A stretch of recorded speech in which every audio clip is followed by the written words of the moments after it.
Okay, so we've got lots of seeds, obviously from the seed library in Seymour, the Seymour Seed Library, and then we've also ordered a lot of seeds for our vegetable garden at the Dusty Saddle.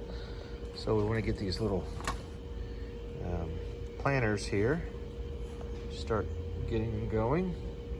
Hopefully get off to a good start. It's almost mid-February. So we're trying to get ahead of this to where we're in good shape and we're ready to put these actually in the ground.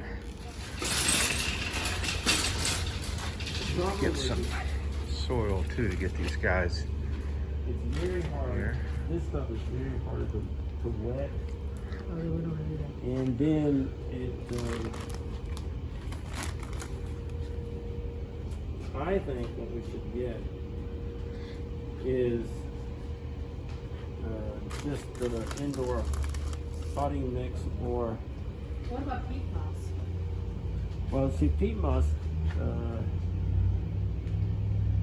it doesn't really have a lot of nutrients. So they don't want to do that. That's indoor potting mix. Doesn't really matter, does it? No, not the fact that it's indoor doesn't matter. Do you think we should go with a bigger one?